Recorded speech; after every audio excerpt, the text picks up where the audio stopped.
Kia ora, talofa, namaste, haere mai, and welcome to this week's episode of The Niche Cast. We got a big Aotearoa team today with lots of fabulous Aotearoa sport, but one confusing thing, Nico the Wildcard, that we discussed in our Patreon podcast earlier in the week was the situation with Steven Adams, and we've got an update. Got a really good update here. Coach Taylor Jenkins, he said it's pretty confirmed he's most likely out for the playoffs. And in our Patreon podcast, we went back and forth on how weird some of the NBA's injury stuff is and how and vague the reporting is. And then we got an update saying it's pretty confirmed he's most likely out for the playoffs. So I view that as like a confirmation that the NBA is rather weird, but I don't think it confirms anything about Steven Adams. How are you viewing the Steven Adams situation? Because obviously the Memphis Grizzlies are in the NBA playoffs. The NBA playoffs will be a lot more fun if the big bro Steve was there, the big Doko Funaki, if he was playing for the Memphis Grizzlies. And at the moment, we've got no idea. Because you get weird quotes like this, it's pretty confirmed he's most likely out for the playoffs. How are you feeling? Well, you know what's funny about that is if Steven Adams himself had said it's pretty confirmed I'm most likely out for the playoffs, that would mean in the typical Kiwi humility way of speaking, the yeah nah kind of mentality, that would be absolute confirmation. Like if he said it in those exact words, it would mean I'm not playing in the playoffs. That's like black and white, lock and loaded. The fact that Taylor Jenkins said it doesn't quite have the same ring to it, doesn't quite have the same cultural affiliations to it, just makes it seem like maybe he doesn't know what the word confirmed means. It's like that thing about being a little bit pregnant. It's like you're either pregnant or you're not. It's either confirmed or it's not. You can't be partly confirmed. Partly confirmed means it's not confirmed. But this is why I just sort of am trying to keep a zen mindset on the whole situation. And I'm just assuming he's out. And if he comes back at some point during the playoffs, that's a lovely bonus. That's great. That would be incredible. That would be the best thing that could happen during the NBA playoffs, certainly for my own interests. But I'm assuming that's not going to happen until proven otherwise, you know? And on the back of what you're saying about the dialogue and the language used, there was this other gem where some joker, he goes, Steven Adams in a sleeveless top and flip-flops opened the Yeah. Thunder media door just to say hello. Sleeveless top and flip-flops, for those who don't know, it's a singlet and jandals, as we'd say here in Aotearoa. So there's been a lot of linguistic funk around Steven Adams over the past week. And for those who don't know, we're from the Niche Cache, the niche-cache.com, home of big old Aotearoa sporting yarn and kōrero. Today on our podcast, we're going to discuss the New Zealand A cricket series against Australia A. We've also got football, the football Ferns, and the Wellington Phoenix. We've got NRL with the Warriors taking on the Cowboys, and I'll drop some Kiwi-NRL notes as well. The Wildcard did talk about domestic football in our Patreon podcast. We had that Steven Adams discussion, and we also threw up some ideas around the Black Caps ODI team in a big year for ODI cricket ahead of their tour to Pakistan. So if you do like what you're reading, what you're hearing, what you're absorbing from the Niche Cache, if you enjoy it and you want to support us on our mission to broadcast Aotearoa sporting excellence, head on over to patreon.com/our Niche Cache. It is the best way to support the Niche Case directly, and we drop an extra podcast there every week and some other bonus stuff as well. You never know. But that is the best way to support the Niche Case directly, and every Monday and Friday we also whip out our email newsletter via Substack, thenichecase.substack.com. Next Monday, I'll be reviewing the Warriors against Cowboys game, but tomorrow, Friday evening, our email newsletter is under 18 rugby league finals in Sydney and Queensland. So I'm going to run the gays and geese over that one from a Kiwi-NRL perspective. And you got any stuff for your email newsletter tomorrow? Yeah, well, there was one idea. I just written the thing on the football ferns and just kind of trying to find a bit of, which we'll talk about later, just trying to find a bit of clarity about where exactly they're at, and compared to the rest of women's world international football. And one idea that I had that I couldn't fit into it was just the comparison between how, I don't know if you saw it, but Australia just beat England 2-0 on Wednesday morning, same day that the football ferns lost to Nigeria. So one co-host is looking a little bit dodgy. One co-host is on top of the world right now, having just beaten the European champions. Um, I had a few ideas about how the football ferns or how New Zealand football in general can latch onto some of the momentum that Australia has, which the obvious starting point is the Wellington Phoenix, and then just where you can go from there. I had a few ideas that I might explore in the email on top of that one. Plus, no doubt there'll be a few other things too. That comes out every Monday and Friday evening with all sorts of Kiwi sporting notes and bits and bobs via Substack, thenishecase.substack.com. And of course, we've got the deep yarns. We go deep in the mangroves on our website, theniche-case.com. Let us find some mindfulness. Yeah, let's find some mindfulness from the bro Herman Hesse. Probably, I'd say he's probably in the top tier of dudes that I go searching for quotes from. And this one goes, learn what is to be taken seriously and laugh at the rest. That is from his book Steppenwolf, by the way, according to this anyway, which is a good little read. That I have read that one. Does bring up some ideas around like discipline of energy. Yes, absolutely. And like just like there's stuff you don't need to worry about at all. And I think it's far more powerful for those who have like they're reading the headlines, they're checking this or that, and the news is saying this, and then their mates saying that, and all this other crazy stuff's happening in the world. It can yank you around all over the place. So if you just got some discipline of energy and like, okay, cool, that's happening, but I don't need to care about it because it's hard enough just being yourself on this planet, trying to maintain a positive mental attitude with gratitude and generosity and all that good stuff. It's hard to really big up yourself in that way when you are pondering and worrying about all this other crazy stuff that happens in our crazy world. In particular, stuff that we have no control over or no influence over or anything like that, which is just going to drive you nuts. But Hesse goes like, because that's all exactly true. But then also he goes one step further of not just saying ignore the stuff that's not serious. It's like laugh at it. Like it's just it's the same thing in a way, but it's one is having a I don't know, just the ability to laugh at the stuff that isn't seriously just gives you another outlook on life as well, where I don't know, it's just more enjoyable. Laughter is contagious, laughter is medicine, all these kind of things. Like if it's not to be taken seriously, it doesn't mean you just have to like brush it under the rug either. There's some things is definitely that's the best thing. Other things is just life is full of really funny things, and you gotta notice that in the same way of like smelling the coffee, sniffing the roses in the morning, like laugh at the funny stuff too, because there's plenty of it. There's a lot of it to go around. You drew a comparison there between the football ferns or like the footballing exploits of Aotearoa and Australia, and perhaps piggybacking on some Australian stuff. I think that applies to all Kiwi sports. Aotearoa is the best sporting nation in the world because we're so good at sports where we got far less people, far less money than Australia, for example. If you want to go big Donny status and you take out the kg for kg aspect, Australia's, an immensely powerful sporting nation who just perform at the top of so many different sports.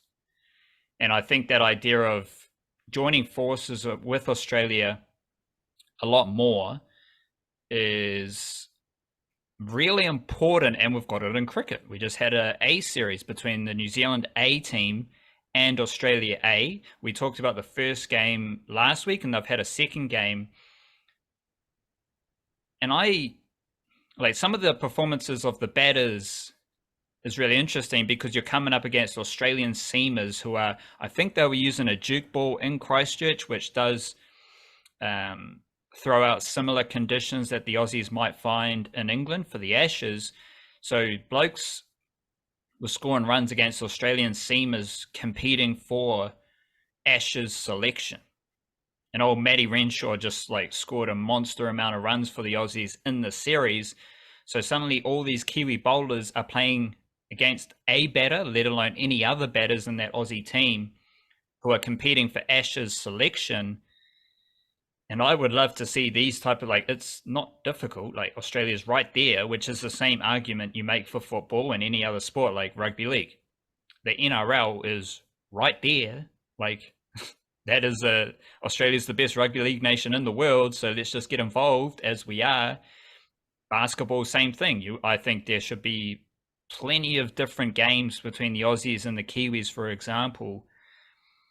And it's just interesting. Everything you said there is just on display with this A series in cricket. As far as the performances in the second game was a draw. Henry Cooper got a nice score. Logan Van Beek took a bunch of wickets, and Sean Solier scored runs. You had Scott Kugelheim took some more wickets. You had, let me just roll through it a bit quicker here. What's going on? I keep clicking on the wrong game, which brings me to the first game. Now I'm here with the second game. Will O'Rourke took some wickets. Mitch Hayes scored some runs. Tom Bruce scored some runs. Cooper, Solier. And they played out a draw, but they definitely tried to make it a game. Tom Bruce came in and gave it a whack. Robbie O'Donnell and Henry Cooper finished not out in the second innings. And there's a couple, I wrote about this morning, and we talked about it earlier in the week where there was a change in selection from the first game to the second game. So you had Mitch Hay, Will O'Rourke, Adi Ashok, Muhammad Abbas. They were all selected as young players for the second game. And there's this, I think it's a good summary of everything in domestic cricket and some themes we've been talking about all summer. Because there's a lot of young players here, but Logan Van Beek came in and took 7 wickets in the game. Yeah, Dean Foxcroft is the young batter in this team. Mitch Hay has been exceptional for Canterbury to start the season, to start his career in Plunket Shield. Let me just check with Hay. He's got 7 50-plus scores in his first 10 games of first-class cricket with an average of 43 rounded up. So there are some young players. You've got Will O'Rourke is a fantastic seamer we've been talking about all season with Canterbury. Ashok's a young leggy. Logan Van Beek took 7 wickets. Henry Cooper, guess how old he is? 29 years old. Sean Solier, he's 30 years old. Henry Cooper was the only batter to pass 50 twice. Sean Solier hit a 60. Tom Bruce, no spring chicken himself, he was the leading run scorer in this whole series. So you've got these different dynamics of Kiwi cricket on display here where there is young talent. There is young talent pushing through, and there are these opportunities that naturally come around when you've got a good schedule and you've got these type of development games. Younger blokes do get an opportunity, but the best players in Kiwi cricket are still the older players. And Kugelheim was the leading wicket taker in the series for New Zealand as well. So it is quite interesting. And of course, the Kiwis won the first game with Cameron Fletcher going Burko in the second innings, for example.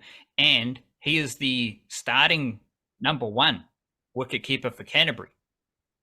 And then Mitch Hay is a wicketkeeper for Canterbury, who is also an exceptional batter who played the second game. But is Mitch Hay a better wicketkeeper batter than Cameron Fletcher?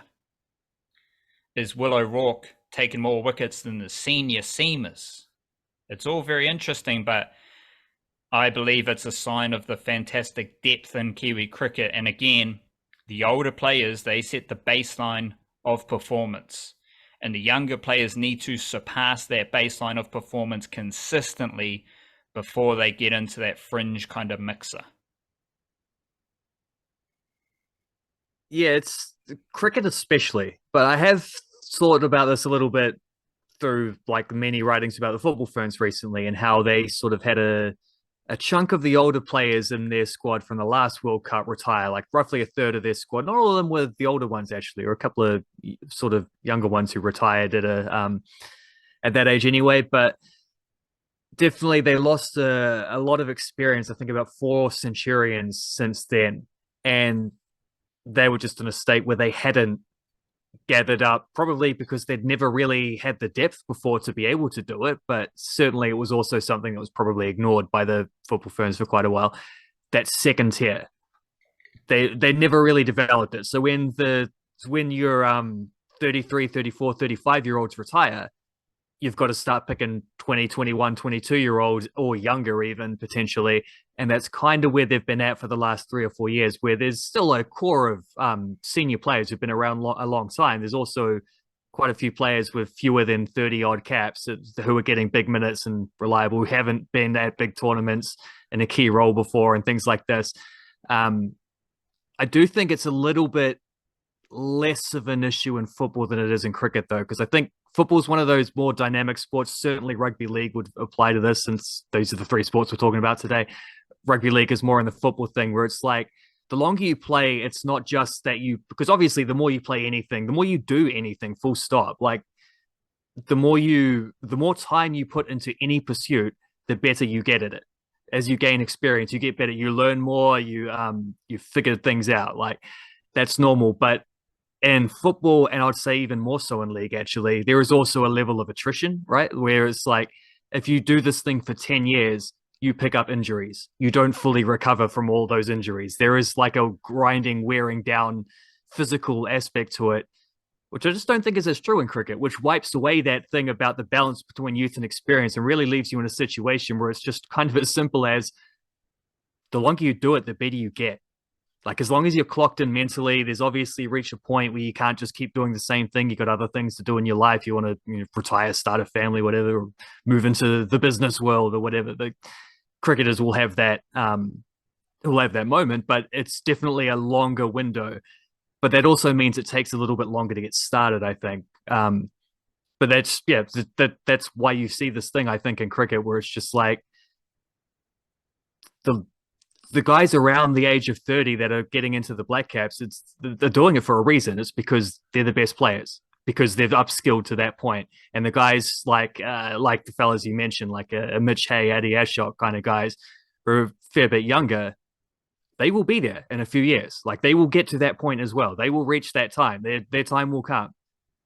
This is just all like the journey, the process, the same thing that guys like Tom Bruce went through 10 years ago as well.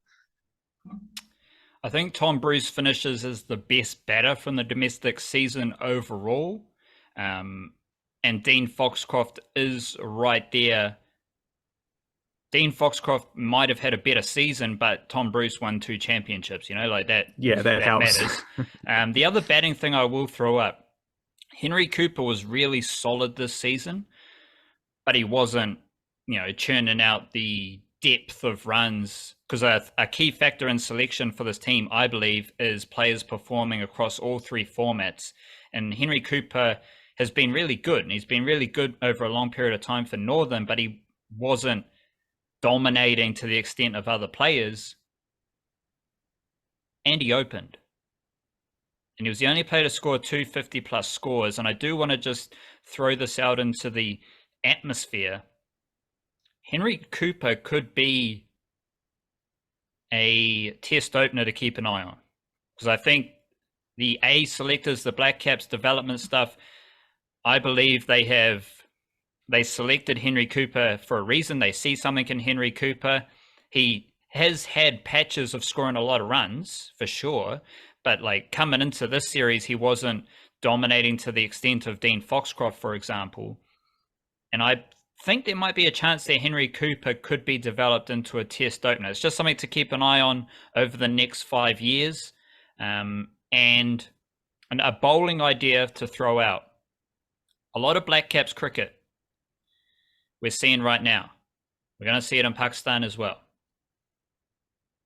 Henry Shipley's playing, but two really tall, somewhat funky seamers are not playing. Kyle Jamieson and Will O'Rourke. So New Zealand cricket has Kyle Jamieson, Henry Shipley, and Will O'Rourke right there.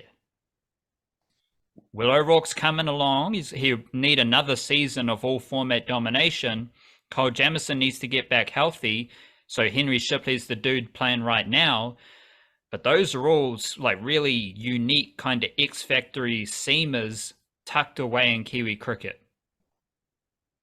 And I think there's more upside in those lads than someone like Logan Van Beek or Scott Kugelheim. But they are the guys who do the job right now in the longer formats. And I'm just like, I think that's a pretty healthy thing when you've got basically three lads who are 2 meters tall snaring wickets. Like Kyle Jamieson's already an international cricket legend, but he doesn't really play much now. Henry Shipley, he's come in, he's taken wickets, and you've got Will O'Rourke, who is fresh off like a really solid season for Canterbury, playing all three formats, which there aren't many seamers in Canterbury who played all three formats to the extent of Will O'Rourke, let alone the other teams in the other regions. So just keep that in mind. Like, Aotearoa's got three, pretty weird, funky seamers who can do a job. And of course, we've seen Ray Toole take a lot of wickets for Central as a lefty. Ben Lister's currently in the Black Caps as a lefty. So there are some lefties coming into the equation as well. You did bring up the football ferns. You've brought up the football ferns and everything. You've brought up the football ferns in your email. You brought up the football ferns in this cricket discussion. I've been fascinated as we move into the football ferns discussion. I've been fascinated by some of the reaction and perception of the football ferns, because it reminds me of the White Ferns ahead of their World Cup. And of course, we're coming to the end of this amazing period where we've got White Ferns, Black Ferns, and football ferns playing World Cups within Aotearoa. Football ferns, they lost to Nigeria 3-0. They had a 1-1 draw with Iceland over the past week or so. And there is a bit of, we'll get into this, but there is a bit of doom and gloom around the football ferns. But nothing the football ferns are doing right now was any different to the White Ferns. I'd say the White Ferns were worse than the football ferns coming into their World Cup. There was a whole lot of stinky vibes. The White Ferns were not a winning ODI team heading into their home World Cup. The White Ferns kind of sucked at ODI cricket. There are a lot of very strange selections. The best cricketers were not playing for the White Ferns. And yet there was like a far more positive expectation about the White Ferns at that World Cup. Now we've got a weird situation where everyone's really down on the football ferns, even though they are playing better. Yes, the football ferns are playing better than the White Ferns were heading into their World Cup. So you've got two, let's say, mediocre international World Cup teams relative to their World Cup standing for their World Cups. One team was like, everyone was buzzed and excited about it, about what they could do. In my opinion, irrationally, like there was no basis for hype around the White Ferns. And then you've got the football ferns, where they're doing the same thing as the White Ferns, but more people are down on the football ferns heading into their World Cup. It's quite weird. What's your response to that? Well, a couple of ideas floating in my head on the back of that.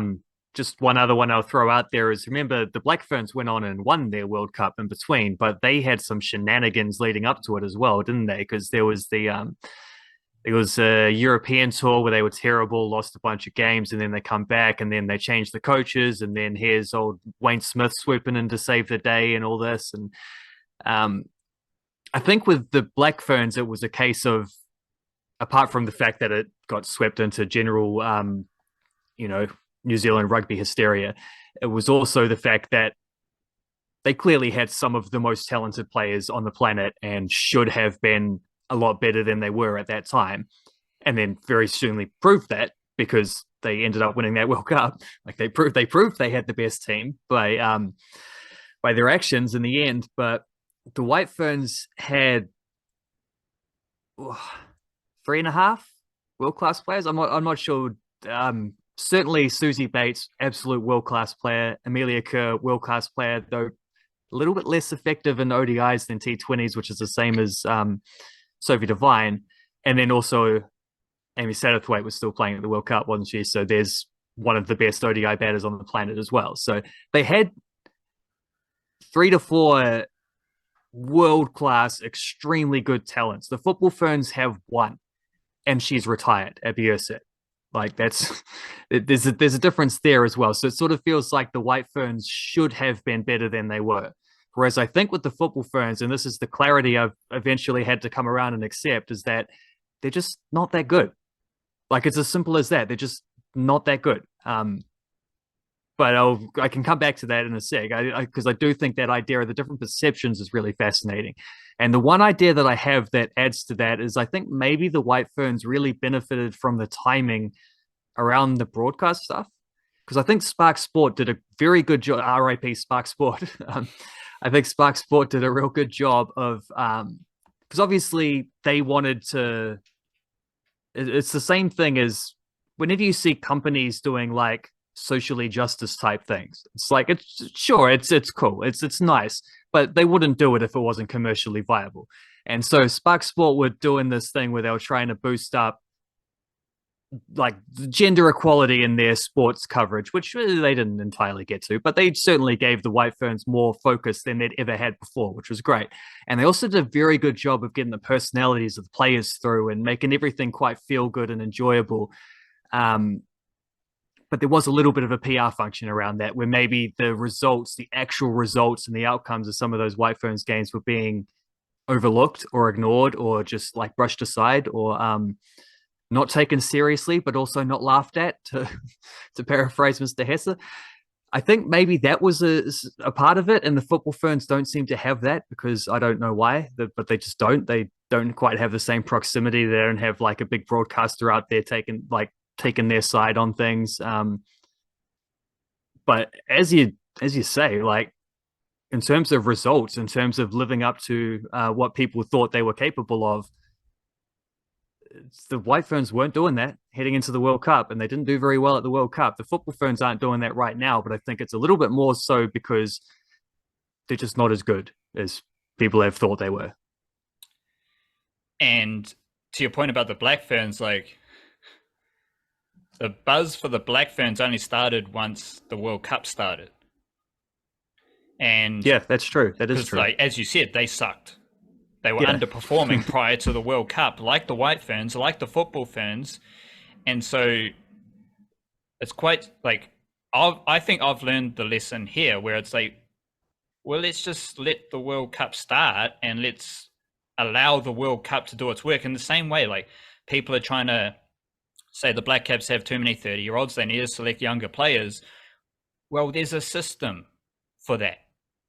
There is a system that produces players and allows younger players to develop. That is what the development pipelines are for. These World Cups, like the World Cup sorts itself out. Like once you get into the World Cup, things happen and you start to see like, because all three teams sucked prior to the World Cup.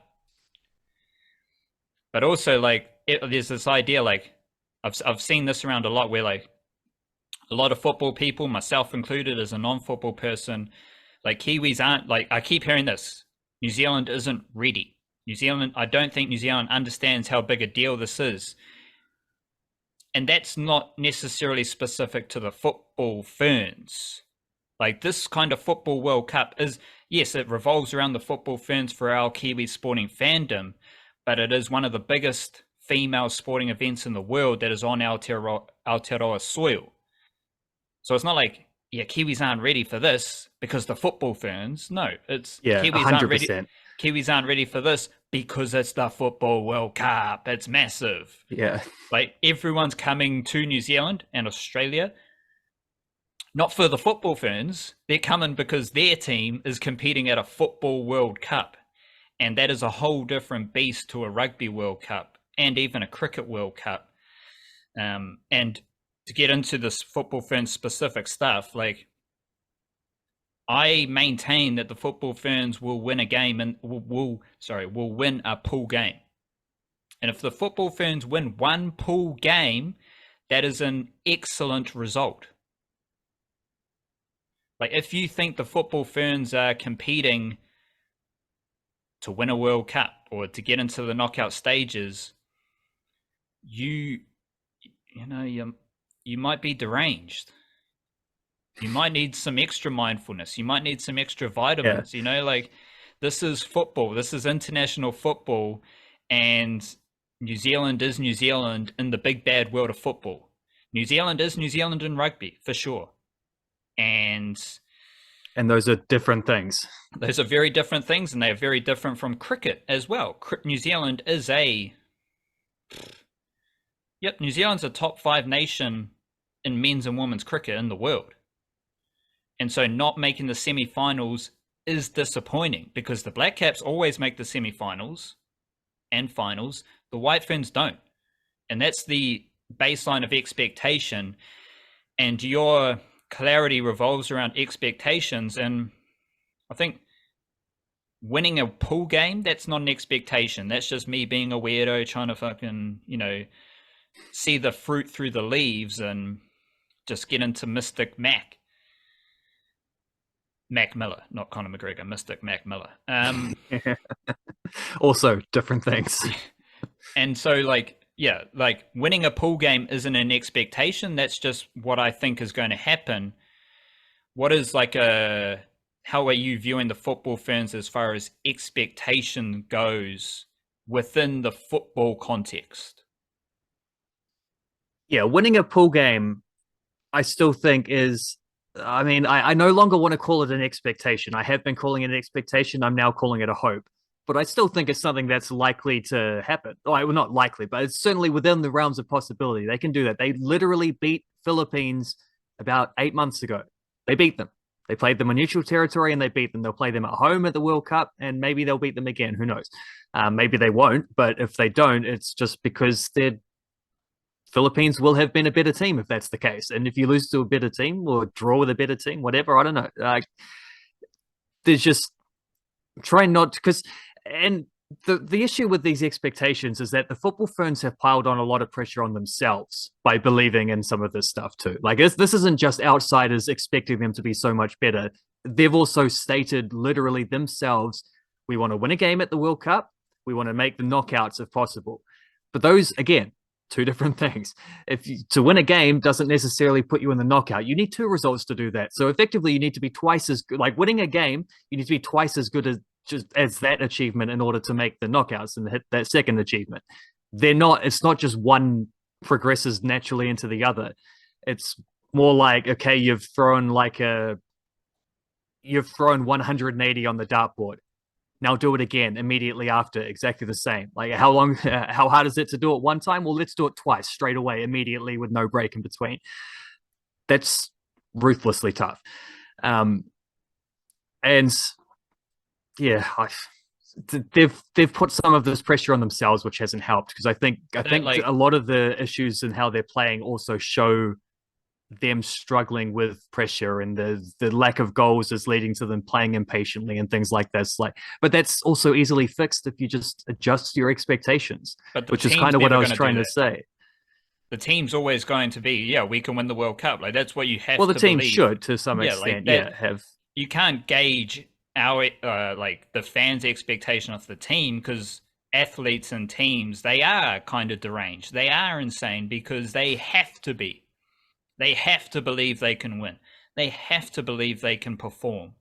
So I don't know if basing outside expectation on like the team and how they think they're going to perform is fair. Yeah, they have to believe it, but we don't have to believe them. Yeah. Is worth saying. Yeah, that's completely true, and that's also where I kind of sit right now because they've never won a World Cup game before. It's never happened. We're asking them to do something they've never done before. And then there was also this thought about, well, if they win one, then maybe they can make the knockouts as well. It's like, well, they have to do something unprecedented before that even becomes a possibility, let alone the fact that the Philippines game is their last game of the three. So it's, they might have lost 2 games in a row leading up to it as well and might have already been knocked out of contention when that happens. It's another factor to consider. It's just, yeah, it's the thing I tried to highlight in the piece that I wrote is that okay, we should now. Not everyone will, but this can't judge for everyone, and I'll just laugh at the stuff that I don't take seriously. So I think people addressing this situation sort of logically and unemotionally can see that the football ferns are not as good as we thought they might have been. That's fine. Like there's a lot of good teams. It's as you said before, it's world football. Every country in the world plays football, and women's football is just accelerating at a very fast rate at the moment. And obviously, we can't keep up with that. It's not because they're not trying hard enough. It's not because they suck. There are obviously inefficiencies. I think New Zealand football have handled things very poorly in the past. Less so in the last couple of years, although it's not like that saying they've been perfect, just that there was an absolute disaster before that. And guess what? Of course, there's still ramifications because players lost years of development and the teams aren't where they want. The Wellington Phoenix have players in the football ferns, sure. But that's not the peak of what the Wellington Phoenix can offer. When the Wellington Phoenix players are doing for the women's team, what they're doing for the men's team, and signing from the Phoenix, having been developed there, signing with big European clubs, that's when you can see the peak of what the Wellington Phoenix can offer. We're not there yet. It has happened too close to this World Cup. We didn't have a lot of time to prepare. They only had 3 years to know the World Cup was coming, which is crazy considering Qatar had 10 years, more than that, or about 10 years, I think it was, to prepare for their World Cup as one of the, admittedly a small country, but also one of the richest countries around. Do you remember how Qatar went at the Men's World Cup recently? No. Exactly, because they sucked. They were terrible. Probably the worst host we've ever seen. But guess what?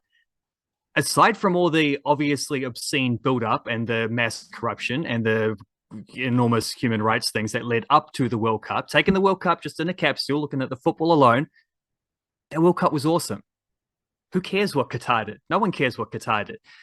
With this World Cup, it doesn't matter if the football ferns do well or not. It doesn't affect whether the World Cup is a success. It's going to be a success regardless of what the football ferns do.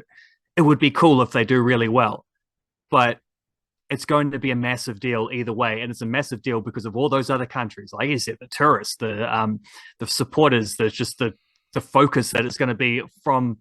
I mean, America are playing here, right? America is coming here. That's the extreme of the World Cup. It kind of doesn't matter what the football ferns do.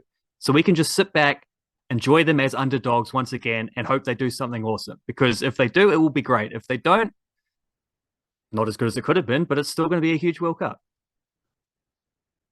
Just to finish, it's also interesting just how some of the narratives and perspectives work, because what was the main takeaway from the Rugby World Cup? It was all about inspiring girls to play rugby and play sport. And sure, like the Black Ferns won, so that helped. But I don't know if it was the main reason that narrative was used afterwards and that takeaway was used as like, yeah, this World Cup, it was all about inspiring girls to play sport and play rugby.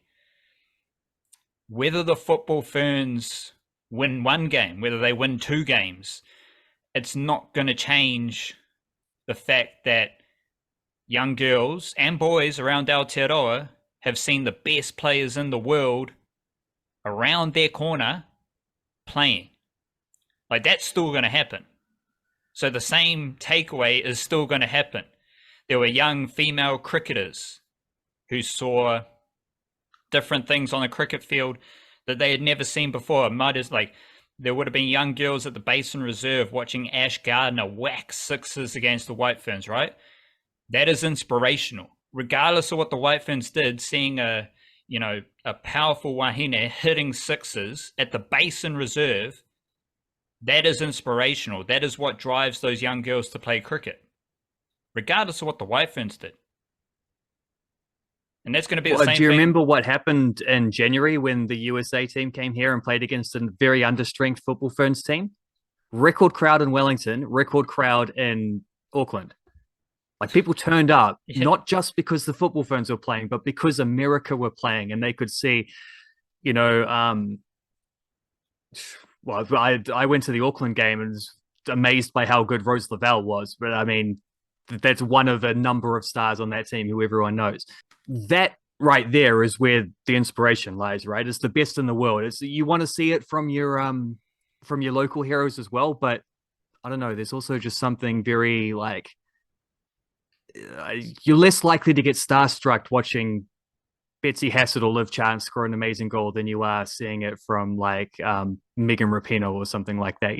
As much as you look up to your local heroes, there's also the best in the world are the best in the world, right? Same thing for men's football. Like, yeah, we love the All Whites. Yeah, we love Kakache. We love Joe Bell. We love Sarpreet Singh. We're the sons of Sarpi. Chris Wood, the woodsman. He's the man. Like, all these All Whites. We love the All Whites. We love the players. We think these guys are super duper talented. If Neymar's playing in New Zealand, it's all about Neymar. If Messi's playing in New Zealand, it's all about Messi. Like, that's how football works. I think it's the same thing for cricket, but in New Zealand, the football stuff is viewed through the rugby lens, and it's all about rugby, so everyone just takes their rugby narratives into other sports, and it's all super weird. But we're going to go into Wellington Phoenix right now, because Wellington Phoenix, they're going to face the Brisbane Roar on Sunday afternoon. The Wellington Phoenix are 5th. I think the finals is the top 6, so the Wellington Phoenix are 5th. And they have lost 3 games in a row. And the Brisbane Roar, they are 8th. And they have won 2 of their last 3, but they have lost 3 of their last 5. So, in fact, both teams have lost 3 of their last 5 games. Is this, like, are we in must-win territory for the Wellington Phoenix? Just specifically for this Brisbane Roar game, is this a must-win game? And then what are some key elements you're looking for after they got pretty much rolled by Melbourne City last week? Yeah, but getting rolled by Melbourne City away from home, they're not the first team to suffer that fate. So it's unfortunate, but it's quick not out of the realms of expectation. Are the Wellington Phoenix one of the few teams to lose to both Melbourne teams this season?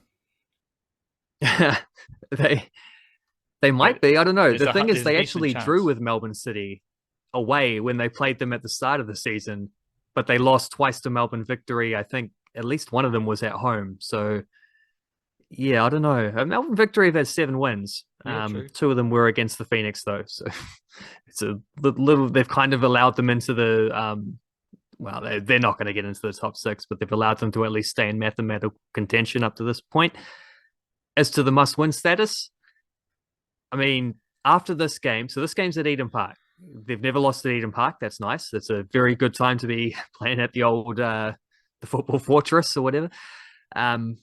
After that, they play Western Sydney away, who are a spot above them on the ladder, 4 points ahead. They're in 4th. And then they play MacArthur away, who are second to last, but on 26 points. So also only 5 points behind the Phoenix. Weird thing about the Phoenix as it stands, they had an opportunity 3 weeks ago, if they hadn't lost 3 games in a row, they had an opportunity to put themselves like not only competing for that 3rd and 4th in a home semi-final, but they had a opportunity just to push themselves to give a bit of a buffer between the teams below them that are challenging for their top 6 and get themselves some safety, which they've failed to achieve. And therefore, as it stands, they are 6 points off of 3rd place, and they are 6 points off of last place. Like, it's just, the table is weirdly condensed at the moment. Melbourne City have pulled away. Adelaide are pulling away. They've been in probably the form team of the last month or two. everything else is kind of just up for grabs, which is good for the Phoenix in that it means their 3-game losing streak doesn't have to be a be all and end all. So it's not a must win game this weekend, but given that it's their last home game, given that they do have a tough away trip immediately following that, given that the table is as condensed as it is, I think it's as close to a must-win game as you can get. Like, it's not a literal must-win game, but it might be a spiritual must-win game. So how are they going to do that against Brisbane Roar after they got rolled by Melbourne City? Like, I don't imagine that was good footy from the Wellington Phoenix last week. So is it kind of like a flush the dunny situation and just get back to what the Wellington Phoenix do best? Or are there some lingering issues to watch out for against Brisbane? Are there some lingering positive trends that are lingering from the loss as well? I don't know. But is there, like, what are you looking for in this Brisbane Roar game? Well, the funny thing about the City game is that they actually started really well. They always looked a little bit vulnerable at the back. That was to be expected against a really good flowing attacking team, but they created chances. And for the first half hour or so of that game, it really felt like there was a lead there for the taking if they could have just buried something, but too many like taking the wrong option on the attack, passing to the marked guy rather than the open guy, or just shots that didn't quite find the target, or they couldn't put things away. Same issue that's been lingering through a lot of the season. I think they've found themselves in a situation where they have some pretty average finishes in their team. So they can create good chances and not put them away. The one exception is Oscar Zavada, who's been excellent, but they're so reliant on his goals at the moment that no one else is chipping in with enough to supply them. And if it doesn't happen for Zavada, it doesn't seem to happen at all at the moment, which is a big problem because it's not just because of the obvious thing of you can't expect one guy to do all the work, but also it makes them too predictable, I think, which has been an issue because they've been starting a lot of games well. They've been scoring first in a few of these games. They were 1-0 up at halftime and the Melbourne victory loss went on to lose 2-1. Like, their first halves haven't been that bad. First halves have actually been quite good. If they could find themselves 2 goals up, even, even blessedly 3 goals up or something like that at halftime, like, put a few chances away and really give yourself some space, different story. In a lot of games, like, they'd be cruising this season if they could have done that, but they haven't done it yet. That's frustrating, but it's also like they might just have the game where it clicks against Brisbane. It might just be they do put a couple goals away in the first half hour and are then able to actually control a game rather than just playing with these flimsy 1-goal leads and then eventually losing them. So there's certainly hope. Like, they've been a much better team at home. They've been good at Eden Park in particular. Brisbane aren't maybe the most devastating opponent they're going to come up against. It's just at this stage, I think it's a big test of the mentality of the squad because you've lost 3 games in a row. You've blown a lot of leads throughout. You've conceded some sloppy goals. You've had inconsistent form through most of your squad guys up and down throughout the season. I think it takes a lot more mentally than physically at this point to turn that around. So it's just a matter of, can they do that? Because if they can, let's say they win 3 games on the trot and they hit the finals up with some momentum, they're not going to be a team that anyone wants to face.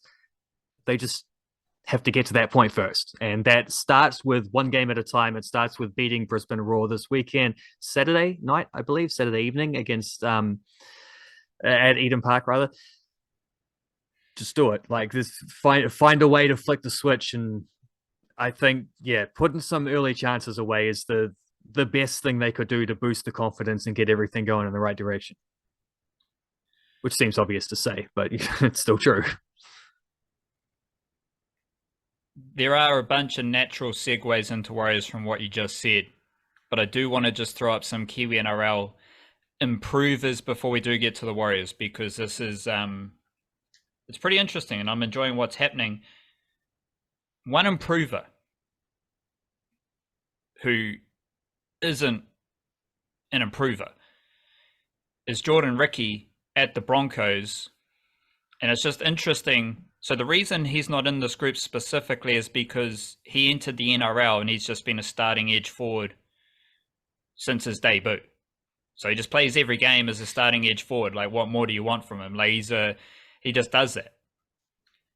And that's part of the wider thing that I'm pondering about the Broncos, because we've seen this again.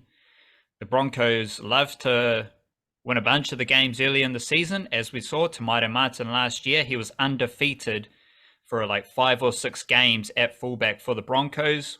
What happens after that? Broncos start losing. And that's happening.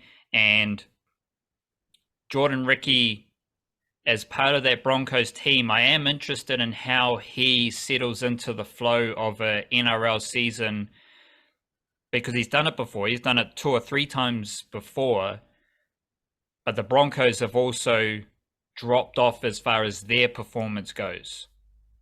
And again, this goes into another theme that we've talked about plenty of times, or I've talked about, because I seem to have a fetish for the Broncos.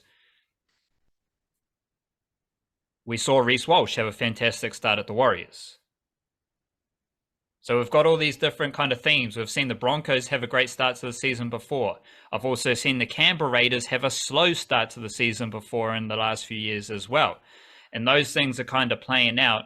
And any Warriors fan will tell you Reece Walsh came in, he was sizzling, and then it didn't help the Warriors win games of footy.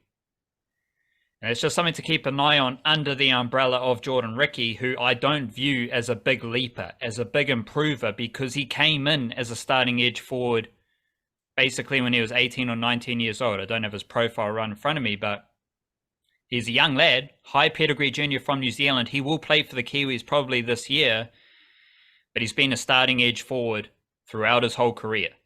And his form just follows the Broncos' form.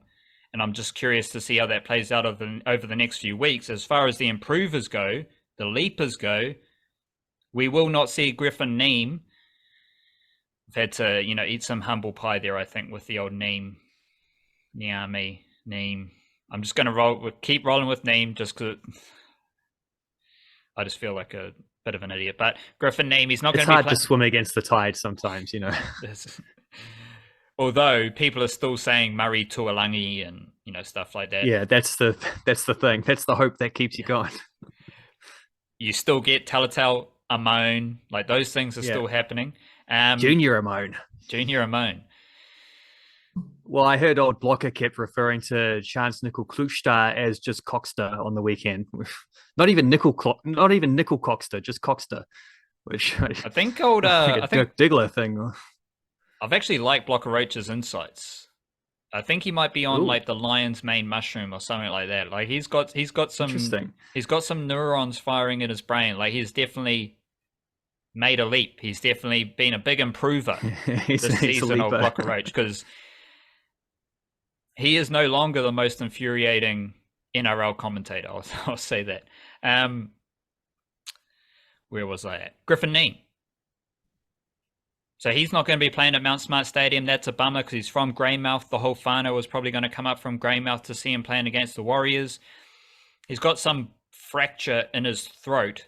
But as far as minutes goes and opportunity, he played 80 minutes last week. He's been playing middle. He's been playing edge forward. And he's made a big improvement from efficiency off the bench. Now Griffin Neame is like a key figure in that Cowboys forward pack. Playing edge, filling a role, playing big minutes. He's made a leap forward. And that is also evident in Tom Ale, who's for the Warriors, who I had as playing the Griffin Neame role. Well, Griffin Neame's graduated from the Griffin Neame role, and Tom Ale played the most minutes of any game this season. He made the most tackles of any game this season. He has not missed a tackle all season. And he's made a big improvement and a big leap from last season on the bench for the Warriors. We also have Leo Thompson, who is basically a starting middle forward for the Newcastle Knights now. Fantastic. He's playing over 40 minutes most weeks. And he basically resembles James Fisher-Harris. So that's pretty cool. Matthew Tomoko with the Raiders. He started a lot of games last season, like Jordan Ricky. However, Matthew Tomoko has hit a neck level. Now he's averaging like 140 meters per game, going up from over 100, from around 100 meters per game, and he is consistently a weapon at center for the Raiders. Will Warbrick. He wasn't playing NRL last season. Now he's playing NRL for the Melbourne Storm. That's a big leap. That's a big improvement for Will Warbrick. Wiremu Greg, the Northlander, playing for the Eels. I think he started against the Tigers and then he didn't come back on the field from memory, which was a bummer because I did like his work as a starting prop for the Eels, and he's getting a lot more minutes. He's getting a lot of opportunity for the Eels, and that is just what we've seen from the Eels as far as their development in the Kiwi-NRL player ranks goes.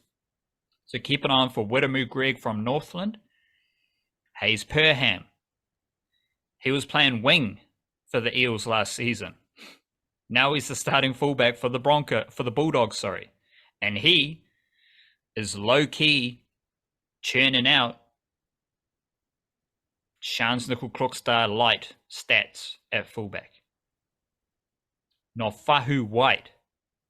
I don't know if this is going to continue, but Nofahu White, I think he's a Bay Roskell junior, also spent time at Waitemata. He has snapped up all his opportunities with the Roosters. The Roosters have been down on forwards. I think they get Angus Crichton and Nathan Brown. Even Dylan Napa is back in the mix for the Roosters New South Wales Cup team this round. Satili Tupanui is back in reserve grade as well.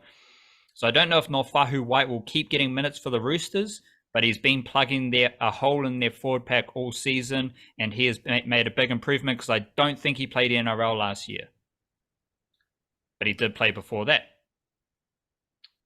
We've also got Connolly Lemuelu, who I've talked a bit about with the Redcliffe Dolphins. He is a starting edge forward. He was doing a bit of centre, a bit of edge forward, bit of bench for the Cowboys. Now get him to Wayne Bennett, starting edge forward most weeks. So we've got maybe 9 lads there. Jordan Ricky's 10. And there's a bunch more funky Kiwi-NRL players as well doing their thing. Any thoughts about that list? I was just waiting for Ben Murdoch-Masila to get a mention, but probably. He has played 5 games out of 5, although I actually didn't realize he was playing last week. But so that's probably more on me. 7 hit-ups per game for 70 meters, 89% tackle success. It's okay. Would you rather have him or Jackson Ford? Can I have both? I honestly, when it comes to the Dragons, what I'd rather have is a different coach. But apparently, old Des Hasler's swooping. So we'll see how that goes. I do love how probably got to go with Jackson Ford on the stats so far this season. Probably. I do love how the Australian media just love to talk about the least interesting NRL things. There's nothing interesting with the Dragons. Yeah. Apart from particularly when they haven't actually sacked the coach. Yeah. When you do the sacking of the coach, then we talk. Righto. So the Warriors are facing the Cowboys, and so what you're saying about the Wellington Phoenix, you said it's a spiritual must-win game. I don't think any game at this stage of the season is a must-win game in the NRL. But it's a spiritual something. Because this is the type of game that a good Warriors team will win. And I don't know, we're just learning through this Warriors journey. And I don't know if the Warriors are about that. I don't know if they're really about that. But we'll see. Because they're down on troops again. Freddie Lussick comes in at hooker. You got Dylan Walker and Sean Johnson in the halves. Toe Harris is named. You got Bailey Siren in at edge forward. Josh Curran's on the bench. Dallin Watene-Zelezniak scored 4 tries in New South Wales Cup. He looked fast. He looked robust. So it'll be interesting to see what happens there. This is definitely not the best Warriors team because you're starting 5'8" and you're starting hooker. They are out. No Marata Niokore. And what was I saying earlier in the season?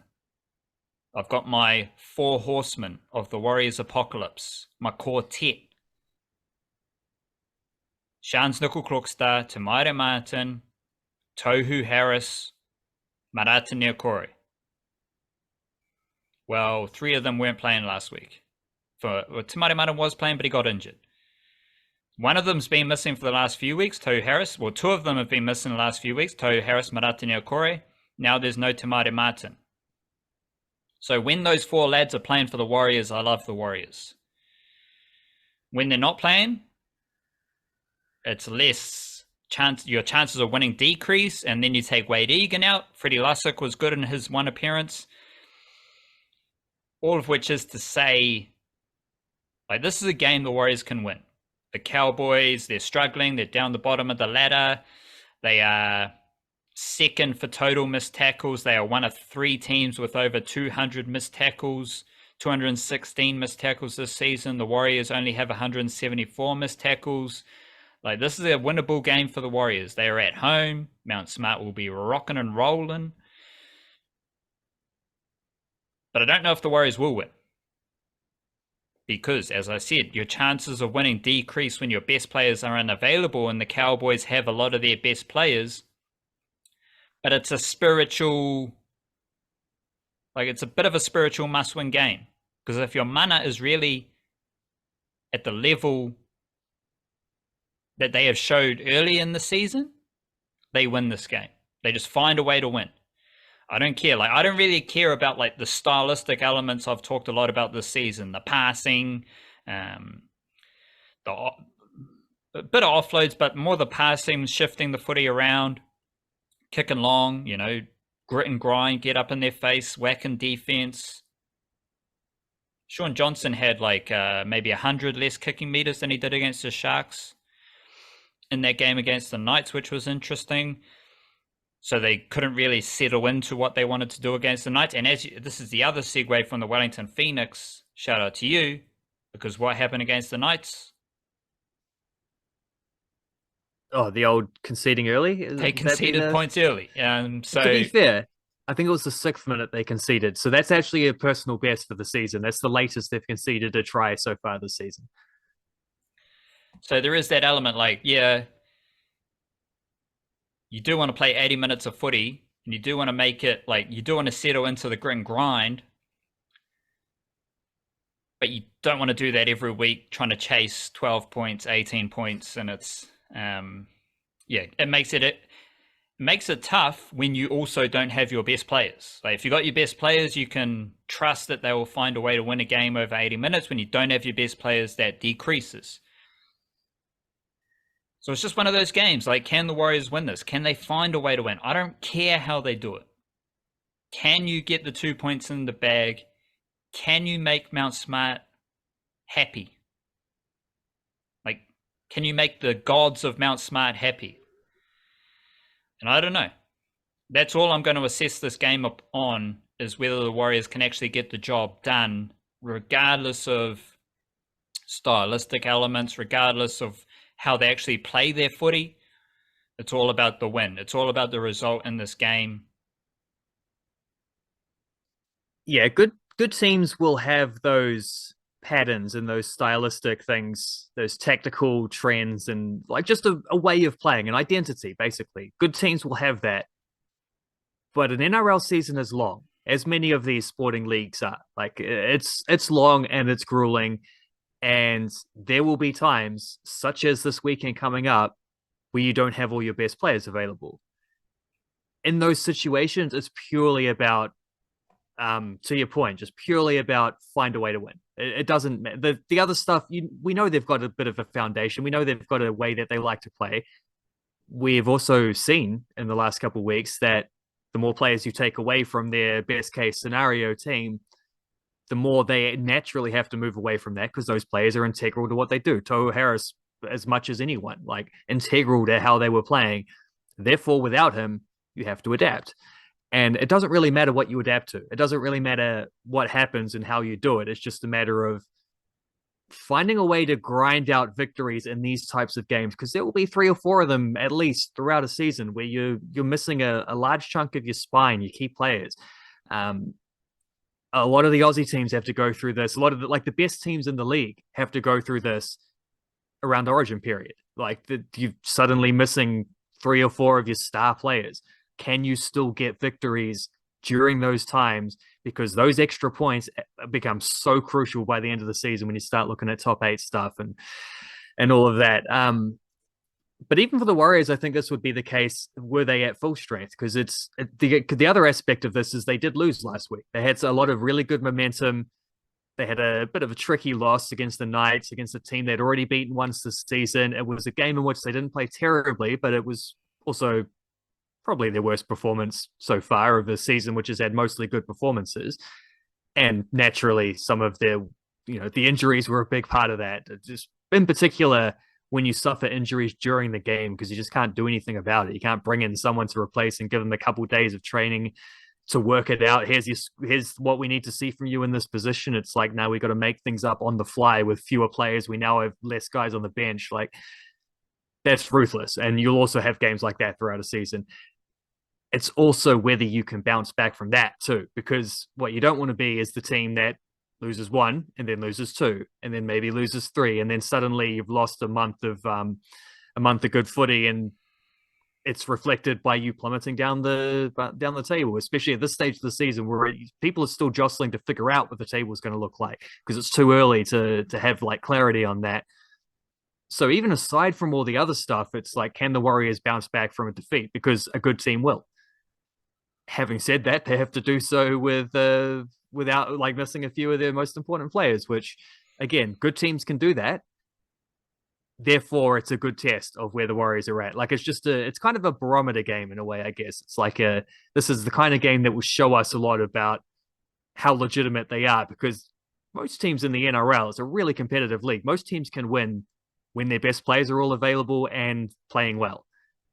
Not every team can win when they're missing a few key players and have to dig a bit deeper into their depth and into their dig a bit deeper into their souls to find whatever they need for victory. Because it is really just, again, like you say, whatever it takes. Just with the Dallin Watene-Zelezniak role, I think there is a need for speed in the Warriors team. And we saw that against the Knights. Like, Ed Kosi had that pickup. It might have been an interception. He got chased down. Like, Edward Kosi is not a fast winger. He's a power winger, size, good in the air, does his job. Even Marcelo Montoya is not that fast. Like, he runs really hard, but he's not necessarily fast. Dallin Watene-Zelezniak always resembles a cannon. Like, he's always just shot out of a cannon. Whether that's fast or not, like, it looks like he is shot out of a cannon. And I think that would be a bonus for the Warriors, probably in place of Kosi. And then the other thing is the Taine Tuaupiki on the bench, because he seemed to be defending at fullback when he was on the field. And he's not going to come off the bench in place of Nickel Kluxter, but he might come off the bench and defend at fullback, and then you're somehow working something with Nickel Kluxter and Taine Tuaupiki in attack. You can have Nickel Kluxter defending on the front line. There's a bunch of options there, but you can also just inject Taine Tuaupiki into dummy half and just let him run rampant, because he is fast. He is nimble. He is smaller. Defensively, that might be an issue, but I think as far as injecting a bit of funk off the bench, he is a useful player to have on the bench, and I'm intrigued to see what role he can play. And as I said on the variety show, the game against the Knights was a loss, and they were below their best, and a lot of things went wrong. But you saw so many different looks for the Warriors. You saw Bailey Surinam plugging the hole at dummy half. Now Dylan Walker's in the halves in place of Tamari Martin, so you're getting a look at that. There is a lot of different players. Like, suddenly Tom Alley's playing big minutes and that kind of stuff. Like, there were a bunch of players who were put in niggly spots, and most of them responded. Like, the team couldn't get the win, but none of them looked out of place in those niggly spots where they had to summon a bit more energy or just a bit of nous to play a different role. And the other thing is that extended bench, it's Dimitri Sifakula, it's Ali Leatawa, it's Zion Mai'uu, and they are all local juniors. And when you think about what Tom Ale has done, when you think about what Viliami Vailea has done. They all came through that Redcliffe Warriors phase. In the Redcliffe under-21s last year, they made it to the final of the Queensland under-21 competition. And that team had Sifakula, it had Leotawa, it had Zion Mai'uu, Jacob Laban. Like, all those dudes were in one of the best under-21 teams in Queensland. And they've all been pretty good in New South Wales Cup, and now they're all on the extended bench for the Warriors, which to me is just the logistical thing. Like, they're going to be at Mount Smart, you just have them on the extended bench. It doesn't mean like they're going to play necessarily, but they're there, and you get them into the squad, you integrate them, you give them an opportunity, because they're also named New South Wales Cup. So it's just like an experience type of thing. But a closing thought. Because if you, like, during the depths of the pandemic era for the Warriors, it was doom and gloom. Like, it was a bit of a bummer. But we kept dropping notes about what was happening with Redcliffe, and stuff like the under-20 lads making the final last year was happening. And even last year, I remember writing in some of our newsletters, because everyone was talking shit about the Warriors development, the Warriors junior system and all that. And I just like kept a track of all the things the Warriors were doing in New Zealand while they were based in Australia. You had the 7 series, you had like an under-18 tour, and you had all these different Warriors development things. And if I said, like, okay, after the pandemic phase, the Warriors returned to Auckland, they returned to Mount Smart, they returned to Aotearoa, and Tom Alley's playing the best footy of his career. And at least 3 of the players who were in that Redcliffe junior system are pushing for NRL minutes this season. What I think I'm trying to say is, like, if you said, and I don't necessarily have the specifics other than what I just listed, but if you said these things are going to happen after the pandemic, would you accept the pain during the pandemic? I'm looking at this Warriors team and I'm like, some things were working, right? Like, Sifakula's NRL ready. Zion Mai'uu is a starting prop in New South Wales Cup, churning out efficiency. Ali Leotawa is fending men in New South Wales Cup. He's running for 140 metres as a New South Wales Cup centre. Jacob Laban is eligible for SG Ball, and he is named as a starting edge forward in New South Wales Cup. So if you think, like, okay, these are the things that are happening after the pandemic. If you told a Warriors fans, like, those are the things that are happening, let alone the Warriors are whatever their record is. 4-2. 4-2, yeah. And there's all these other things happening, like they've got Tane Tuaupiki, they've got this, they've got that. If you presented that to a Warriors fan during the pandemic phase, which was about a 2-3 year cycle,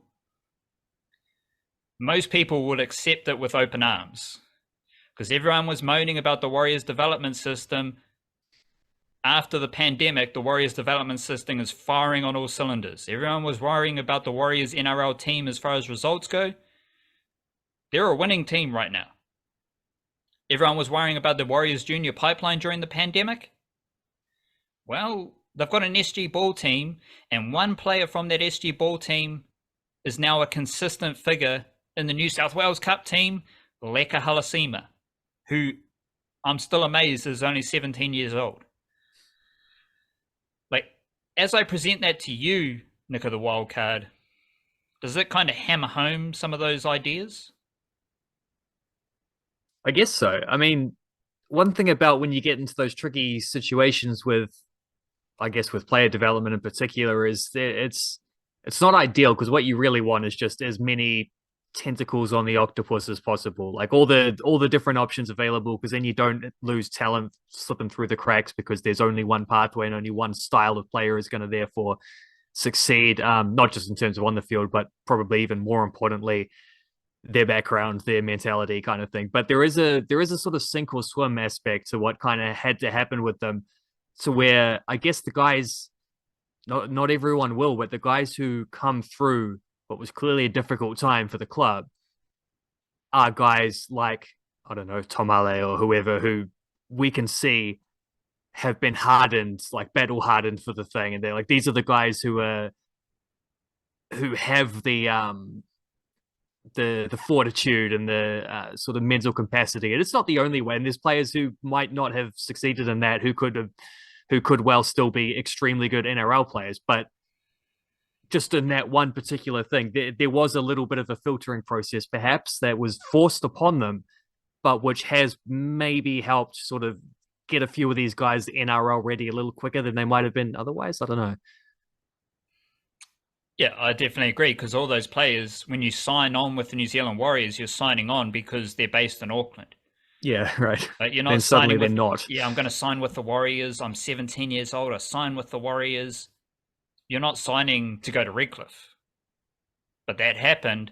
But I think the more general theme there is, if you said this is what's going to happen after the pandemic, a lot of Warriors fans would accept whatever the fuck happened during the pandemic. Excuse my French. Just got a bit hostile. Because the niche case is for the children. So is Wu-Tang. Big up yourself. Big up Aotearoa. Love yourself. Kia kaha. Stay beautiful. Church it.